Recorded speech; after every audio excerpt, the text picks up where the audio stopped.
and Ms. Linda Kroom, and the three of us will comprise the committee. We also have various staff members who will be briefing us on different topics of today's agenda. So with that, I would like to open the meeting.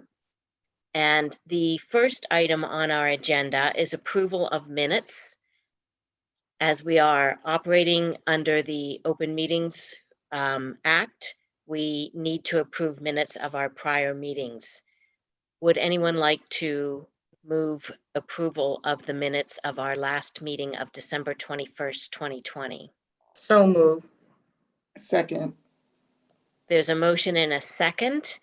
All those in favor of approving the minutes of the Legislative and Regulatory Committee of December 21st, 2020, please say aye. Aye. Aye. All those opposed? Any abstentions? The motion passes. Okay, we have a couple of action items today.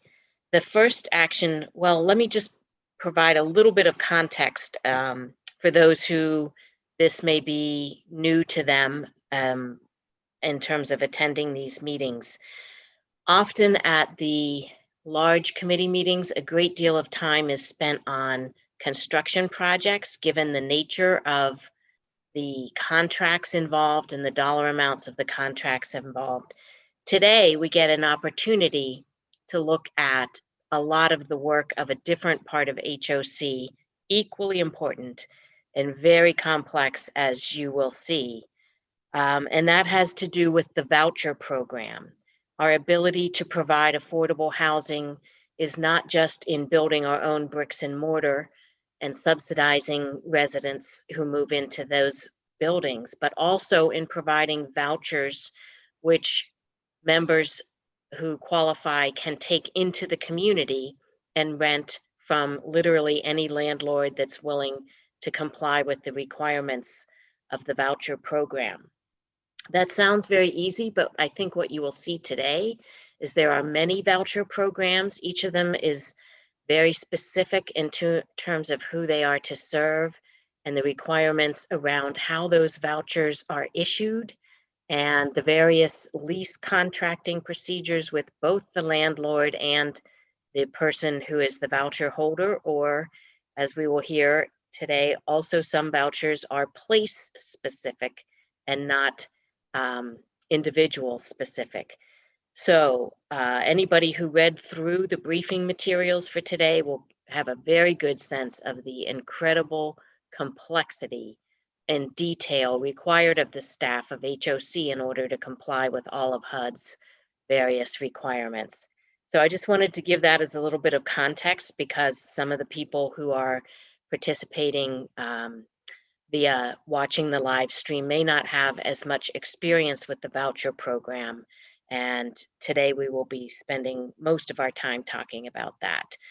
So the first item on our agenda is the Housing Choice Voucher Administrative Plan and updates to that plan based on COVID regulations that have come from HUD.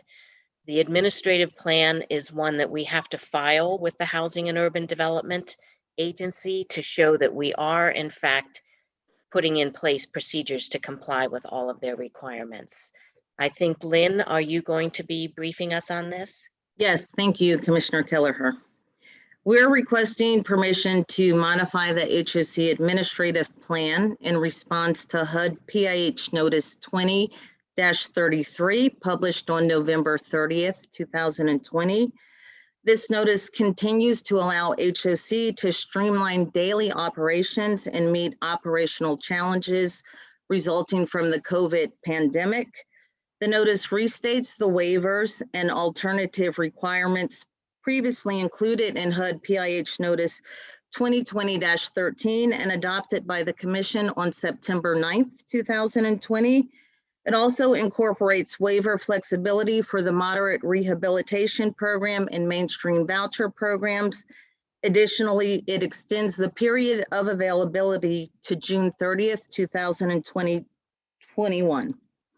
There is one new provision. It requires that we annotate the client file to document any absence from the unit for 180 consecutive days or longer. And this item is identified in the accompanying chart on page 121. It's item number HCV number 5. Typically, prior to this waiver or flexibility, if a HOC family was absent from the unit for 180 consecutive days, they would automatically be terminated. This waiver is allowing us to annotate the file to indicate the reason or extenuating circumstance for the absence, such as being hospitalized or caring for a family member, and then not terminating the contract. The waivers affect numerous chapters of our administrative plan, specifically chapters 4, 6, 7, 8, 10, 21, and 22. Pursuant to this notice, HOC can temporarily adopt these waivers without board approval until March 31st, 2021. However, all informally adopted revisions must be formally adopted by the Board of Commissioners by June 30th, 2021. So again, we are bringing this back to the commission. They were previously adopted waivers. We are simply extending the period of availability till June 30th, 2021. Thank you, Lynn. I understand that there is one change to the text, a technical correction that we may want to make to the motion that you're asking us to consider. Would you like to identify that for us? Yes, I think in the notice or in the memo, we identified chapter 12 as being affected. However, chapter 12 should be removed. That is not affected by these changes. Okay. I think then what I will do is ask first for a motion to amend this in terms of not including chapter 12 in the memo that we would be invited to support as it goes forward to the full commission for their decision. Is there a motion to amend the memo to delete chapter 12 from inclusion? So move, Commissioner. Is there a second? Second it. Thank you. All those in favor, please say aye. Aye. Aye. Aye. Okay, so we will take chapter 12 out of consideration. Thank you. Lynn, can I ask one question? Excuse me, Certainly, Commissioner. sure, certainly. I just wanted to ask one question. This is just until June when the fiscal year changes. Am I correct? Yes, but HUD may come back again and extend them further based on, the state of things. So initially, I think this is now the second extension. The last time we brought them to the commission, the waivers expired December 31st. So HUD has now extended them for another 6 months, and they may come back again, which means if they do, we would come back to the LRC again. Okay. Okay, is there a motion to consider in forwarding this recommendation with our concurrence to the full commission in order for the full commission to approve the changes that are being recommended by staff? Except for 12, right? Except for 12, which was just deleted, yes. So move. Okay, is there a second? Second. Okay. Any additional questions that commissioners might have about the changes? No. Okay. Then all of those who No. would like to recommend to the full commission approval that of staff's recommendation that we accept the extension of the waivers, please say aye. Aye. Aye. Aye. Okay, we will recommend to the full commission that at their next meeting, they endorse staff's recommendation to accept the waivers extension through June 21st. And appreciate your update, Lynn, on all Thank of you. this. Again, anyone who wonders what the staff at HOC spends their time doing all day, all you have to do is read the briefing materials for this one memorandum, and you'll get a sense of the incredible complexity of what it takes to get a voucher that's been approved by HUD into the hands of an eligible person and have a lease signed with both the landlord and that individual, as well as all the inspections and follow-ups, et cetera, et cetera. So excellent preparation materials. Thank you very much. Thank you. The next item on the agenda also speaks to some of the complexity of the voucher system. One of HUD's stated goals, as well as the goals of the County Council and the HOC, is the deconcentration of poverty. And as a result of this, HUD requires that we base our fair market rent calculations not just on the fair market rent of the county as a whole, which being a large county with a lot of variation would be limiting in terms of where people would be able to use their vouchers. HUD requires that we calculate fair market rent at a zip code level so that people have a fair, reasonable opportunity to live in the many parts of the county that they may wish to because of where they work or where they want their kids in school, et cetera. So one of the things that the staff has to do each year is figure out, based on the criteria and HUD's calculation requirements, what exactly the fair market rent is in each of the zip codes of the county. And that also varies by the number of bedrooms of the unit. So it's very complex. I once had an elected official say to me, people should be able to go to your website and see exactly what they can afford. And that would be nice from a simplicity standpoint. However, if there were just one fair market rent for the entire county, very few people would be able to move into some of the areas that have the best school systems, the most job opportunities, et cetera, because the natural market rents there are significantly higher. By breaking it down into zip codes, we give everyone the opportunity to be able to live in a wider variety of parts of the county. So who is going to present this part of the agenda for us? That will be me again. Hi, Lynn. Welcome back. Hi, thank you. Thank you for that wonderful introduction. It is very complex, and so our analysts spend a lot of time and energy to come up with the right amounts that will assist our clients in the best way possible, and also our program utilization. So HUD published the small area FMRs effective October 2020. HOC is required to establish voucher payment standards between 90 through 110% of the published fair market rents. The voucher payment standards represent the maximum amount of subsidy that HOC will pay an owner on behalf of a voucher client. In Montgomery County, there are 71 zip codes. By zip code, HUD publishes the fair market rents by bedroom size, ranging from efficiencies to 4-bedroom units. So overall, HUD publishes 355 various fair market rents for each 71 zip code by bedroom size. Our analysis showed that the fair market rents in 7 zip codes decreased across the board amongst all bedroom sizes. Notably, 3 of the zip codes where they decreased across the board, we saw that same trend last year, and that was in Barnesville, Bealsville, and Gaithersburg. Gaithersburg zip code 20899.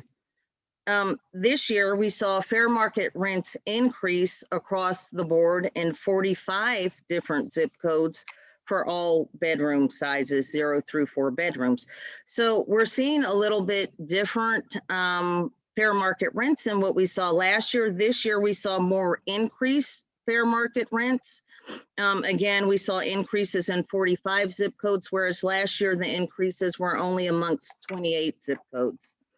Fair market rents in 19 of the zip codes had a variation of change in the bedroom sizes, where we saw increases in some bedroom sizes, decrease in some, and in some instances, the amounts remain the same. The decreases in fair market rents were primarily in 4-bedroom units. On average, the 4-bedroom fair market rents decreased by $86. This again is a continuing trend. Last year, we saw a decrease in fair market rents amongst 4 bedrooms. However, it was much smaller. It was on average $10. In areas where the fair market rents increased this year, they were across the board, ranging from $10 to $180. So we're seeing more increases in fair market rents this year. However, they're not as astronomical in comparison to the amounts that were published last year. If you think back to last year's fair market rents, we saw increases upward of $880 and $900. So less astronomical, but more increases is what we saw this year. The methodology that the staff used to determine the voucher payment standards is they reviewed each zip code by bedroom size. They assessed the amount of change in the fair market rent. So change meaning increase or decrease. And then they forecasted what the gross rents will be using the projected voluntary rent guideline rent increase amount of 2.6%. Generally, landlords are not bound to the Montgomery County voluntary rent guidelines. However, this year, because of the national pandemic, they are restricted to that 2.6% increase. The staff also examined zip codes where families experience rent burden, and then we've made recommendations congruent with the amount of change or the direction that the fair market rents increased or decreased, with slight variance. But again, our goal was to reduce the amount of families who are rent burden and also increase our program utilization. Our review indicates that most of our families who are rent burdened are in the Silver Spring zip codes 20904, 20910, and 20906. We've recommended voucher payment standards ranging from 90 to 110% of the published fair market rents. We were able to consolidate 27 zip codes into 9 groupings of the same values. 44 zip codes we're recommending individual payment standards. Overall, we'll have a total of 53 different payment standard groupings. We anticipate a cost increase of $3.9 million is what we have projected. We anticipate that we will be able to incur this expense because we have funds available in our HUD held reserves. Additionally, we received additional funding from HUD because of the COVID pandemic and our increased subsidies. We have discussed this information with our CFO, and she is in agreement that we could move forward with these projections. And I think that's all I had. If you have any questions, it's a lot of information. Giddy Paul and Kashif Paul are the analysts who work very hard on this data. So thank you. They are not related, but they are both on the call if there are questions regarding the analysis and what our recommendations are. Thank you. Sure. Perhaps we could get a motion and a second, and then we'll ask if there are questions. Is there a motion to support moving forward with our concurrence to the full Board of Commissioners, the housing choice voucher payment standards that staff is proposing after their careful calculations? So moved. Commissioner Byrd. Thank you. Is there a second? I second, Commissioner Croom. Okay. Any questions from the commissioners for Lynn? Yeah, I have a question for Lynn. I wanted to go back to the 4-bedroom. You said it was $86.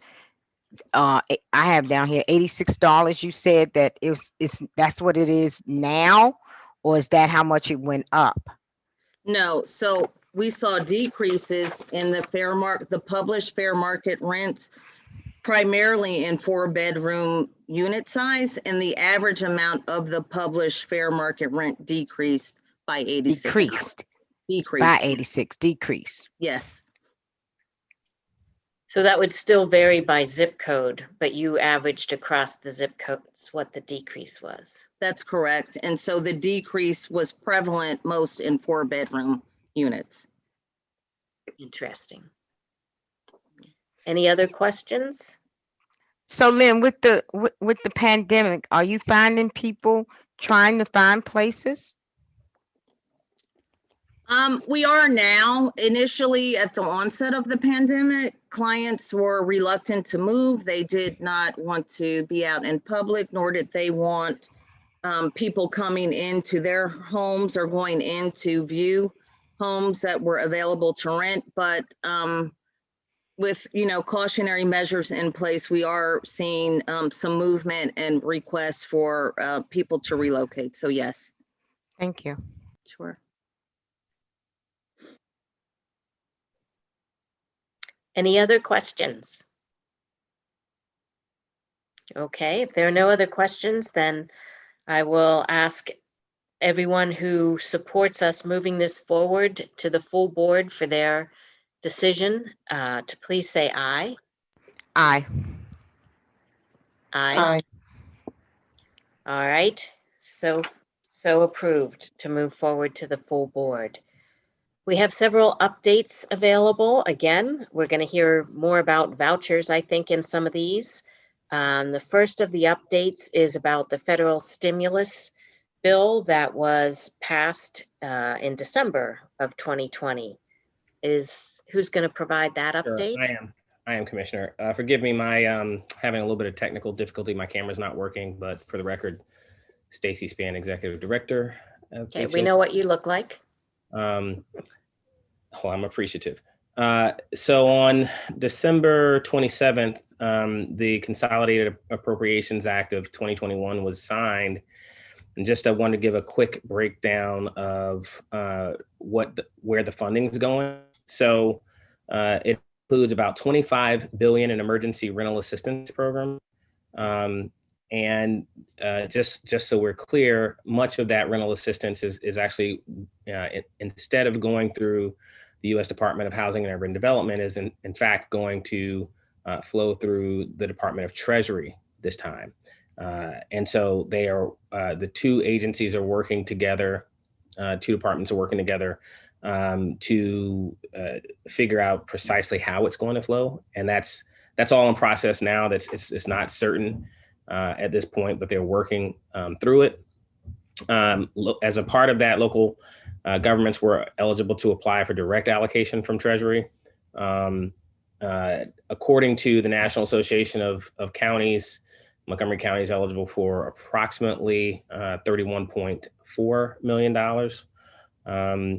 The legislation also made the 4% low-income housing tax credit, actually fixed it at a 4% rate, which impacts those low-income housing tax credit transactions. It will likely, in fact, cause pricing to come down just a little bit, but nonetheless, additional transactions which before could not get done might actually get done. The community development block grant was increased by $50 million, provides for $1.4 billion for the Home Investment Partnership Program. There's another $3 billion to fund HUD's homeless assistance grants, chiefly the McKinney program and others. There is somewhere around $23 billion for Housing Choice Voucher assistance program renewals that calls for HAP renewal funding based on validated calendar year voucher management system leasing. Some of the data that Lynn and company were sharing just a bit ago. There's about 110 million of that set aside for housing assistance payments, set aside funding, 40 million for new HUD-VASH vouchers, 25 million for new family unification program vouchers, and somewhere around 105 million for family self-sufficiency programs. So it looks like they've got quite a bit of work to do to figure out how they're going to disperse it and the timing. Should point out that some of the scuttlebutt today on the Hill around a proposed President Biden's proposed $1.4 trillion package in additional stimulus was concern about how this $900 billion was being spent. So I expect that that's probably going to continue for a little bit of time. So that's my update on those. I'm happy to address any questions. Stacy, I always feel compelled to add that those are national numbers and not amounts that we as an individual housing agency are going to receive. Is that correct, that you were giving? That's certainly correct. That's So we will get a piece of that because it will be allocated through the states and then from the states through the counties, or we will apply directly as a program and get some piece of that as opposed to the whole thing. But it's a very interesting discussion about the relative priority of the programs in terms of the amount of funding they're getting. correct. And I think it is an interesting nuance that Treasury is going to be giving out this money instead of HUD. Do you think that's because they don't want it permanently becoming part of HUD's base budget, or do you have any sense of how? I don't have a sense of why. I think, first off, it wasn't particularly partisan. I mean, this was a Trump administration sort of last salvo, if you will, and as a consequence, I think just generally, Treasury Secretary Mnuchin was quite a bit more aggressive about seeking out efforts like this than was HUD Secretary Carson, but that's just my opinion. Okay, great. Sure. Okay, our next one is going to give us more information about a particular type of voucher. These project-based vouchers are the ones I mentioned earlier. The voucher stays with the unit in a particular place as opposed to moving with an individual who may qualify for a voucher. So Stacy, are you going to address this one, or is there somebody else? No, I think Lynn's probably best able to give, and Okay. it's a brief update, but nonetheless an update. Okay, thank you, Lynn. Sure, certainly. HOC issued a request for proposals, or RFP, for 200 project-based vouchers on December 18th, 2020. As you said, Commissioner Kelleher, project-based vouchers are a component of the Housing Choice Voucher Program. They provide rental subsidies to low-income families and are tied to specific units with private landlords who enter into contractual agreements with HOC. The contractual agreement can be for a term up to 20 years. Unlike tenant-based vouchers, the project-based voucher subsidy is tied to the unit and is not transferable. Owners and developers are selected to receive project-based vouchers through a competitive process managed by HOC. HOC can allocate up to 20% of our program size for project-based vouchers. Our program size is 7,611. 20% of that is 1,522. Currently, we have about 11% of our vouchers allocated for project-based vouchers. So we can allocate more project-based vouchers, hence the RFP for 200. Well, let me just point out really quickly, interrupt Lynn, I'm sorry. Okay, sure. Yes, we can legally allot 20%, but it's not as if we're holding the vouchers in abeyance.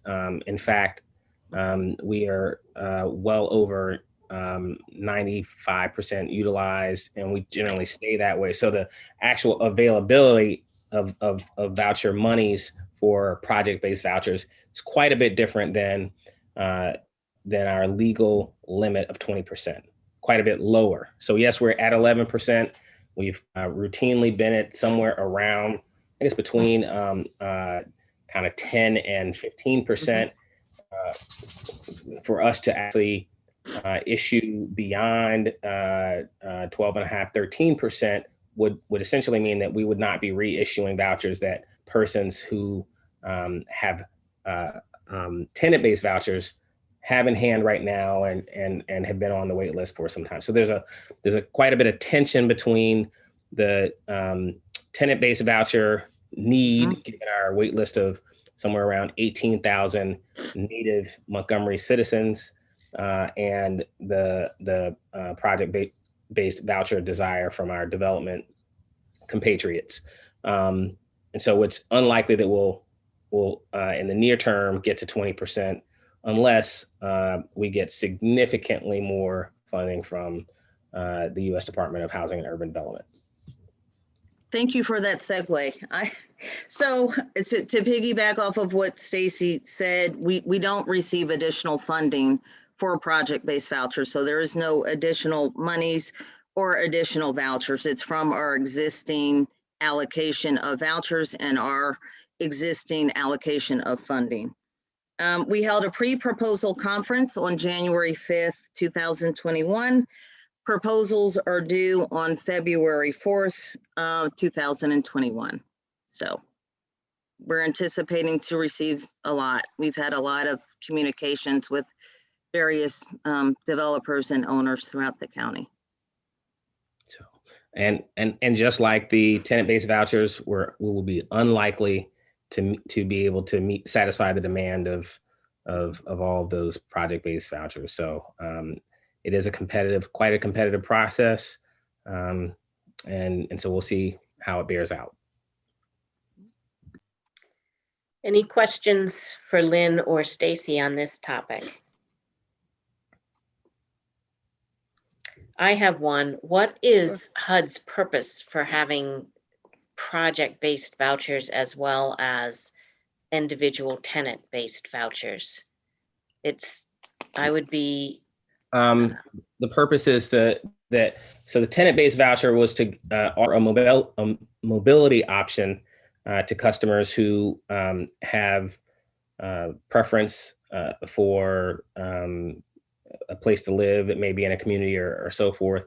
And then for the project-based, it really is to support developments, essentially to buy a component of affordability into properties that might otherwise not, in fact, have that level and depth of affordability. Okay, so it sounds like it also feeds into the goal of deconcentration of poverty by being able to give additional developers the opportunity to include affordable housing in their projects. Yep. Is it generally used in projects that are still planned or under construction, or can they be awarded to projects that currently already exist? Both. For habitation. So they are available to new construction and existing developments as well. So both. Okay, thank you. Sure.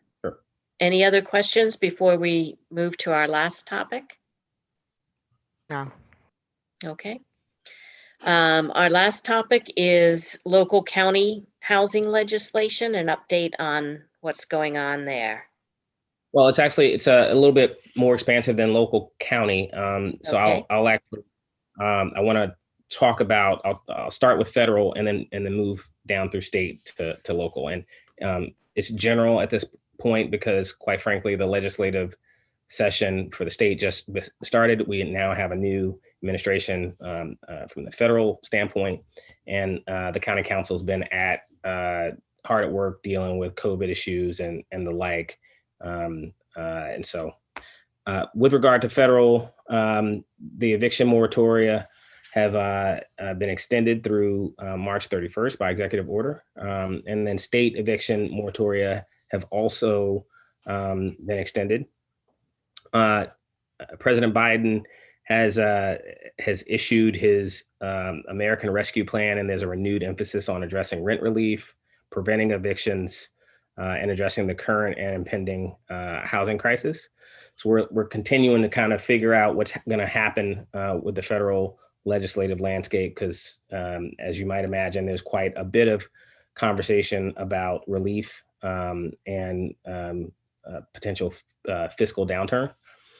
Turning to the state, there are more than 50 bills at this point related to affordable housing or impacting social services in the Maryland delegation and Senate. And they include a range of issues, including environmental considerations for real estate development, standing up a study for racial and economic equity and affordable housing in those communities, tax credits for energy efficiency, behavioral health response, and evictions related legislation, and quite a bit more. And so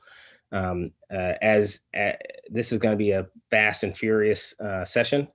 And so we'll be tracking those bills and providing as much information as we can on them. We've been monitoring the county council bills as well and regulatory proposals. Again, we're seeing a trend around rent protection. So rent gouging prevention initiatives, requirements of certain devices and or structures for rental units, equity initiatives, and more. And so I suspect that those themes are going to converge, and we'll begin to see quite a bit more as state delegates, senators, and county council kind of push through their work. And that's what I've got. Okay, great. It sounds as if the economic downturn is focusing additional light on our area of work here with affordable housing. And that's good because I think it's an area that has needed more light. It's challenging because the need is so great and driving some of this interest at the legislative level. But thank you for the update, and we'll look forward to further updates as we progress through legislative sessions at all levels. Any questions for Stacy about his update? No, I have a question. This Commissioner Crum, I have a question for Lynn. Lynn, this question is for the eviction extension. Now, it's a two-part question.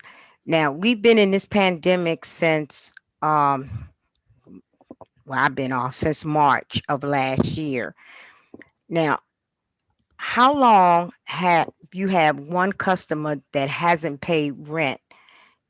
I'm just looking for months here, if it's months, with the extension that he already signed and said that you can't do anything until March. So if do you have anyone, or is any of our residents a year behind in rent? I would not know that because the rents are paid to the private landlords. I know we have had a couple of landlords who have reached out to us and notified us that tenants have not been able to pay rents, but I don't know how far back the time goes, and it has not been that many. You know, in the voucher program, if a family notifies us that they're not working, then we would justify their rental portion and the subsidy payment. So we've had a few, you know, I would say a handful of landlords reach out to us, but for the most part, it has not been brought to our attention. And we're telling landlords as well that during the eviction moratorium, they cannot evict if it's because of non-payment of rent.